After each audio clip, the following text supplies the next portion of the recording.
আপনি কি একজন থাইরয়েড রোগী ওজন কমানোর সাথে লড়াই করছেন? এখানে থাইরয়েডের জন্য কিছু ডায়েট রয়েছে যা ওজন কমাতে সাহায্য করতে পারে। ১. সেলেনিয়াম এবং জিঙ্ক সমৃদ্ধ খাবার, চিয়া বীজ, কুন্দার বীজ, সূর্যমুখীর বীজ, জিঙ্ক সমৃদ্ধ।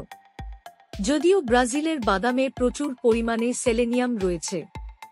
জিঙ্ক এবং selenium thyroid stimulating hormone TSH তৈরির জন্য অপরিহার্য, যা থাইরয়েড স্বাস্থ্যের উন্নতির দিকে পরিচালিত করে এবং আপনাকে দীর্ঘ সময়ের জন্য পরিপূর্ণ রাখে, ওজন কমাতে সহায়তা করে। ২. লেগুম এবং মটরশুঁটি।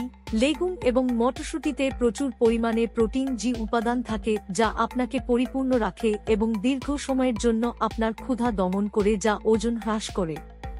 ৩. কপার এবং ওমেগা-৩ ফ্যাটি অ্যাসিড। বাদাম, শাক, আলু এবং তিলের বীজের মতো খাবারগুলি তামার সমৃদ্ধ উৎস এবং ডিম, আখরোট, ঘি এবং চিয়া বীজ ওমেগা-৩ ফ্যাটি সমৃদ্ধ। অ্যাসিড এবং ওজন কমানোর জন্য থাইরয়েড রোগীর ডায়েটে অন্তর্ভুক্ত করা যেতে পারে। ৪. ফল, আপেল, অ্যাভোকাডো, কিউই এবং বেরি জাতীয় ফল অ্যান্টিঅক্সিডেন্টে সমৃদ্ধ যা কোলেস্টেরল কমাতে এবং ওজন কমাতে পারে। ৫. আয়োডিন, লবণ, মাছ এবং ডিমের মতো আয়োডিন সমৃদ্ধ খাবার থাইরয়েড হরমোন নিয়ন্ত্রণ ও ভারসাম্য বজায় রাখতে সাহায্য করে, যার ফলে ওজন কমে যায়। ৬. Vitamin D. ভিটামিন ডি এর অভাব থাইরয়েড রোগীদের ওজন বাড়াতে পারে।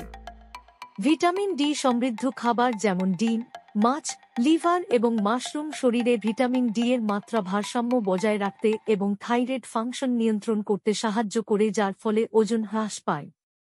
মনে রাখবেন, থাইরয়েড রোগে আক্রান্ত ব্যক্তিদের ওজন কমানোর জন্য ডায়েটের পাশাপাশি ব্যায়াম এবং যোগব্যায়াম অত্যাবশ্যক।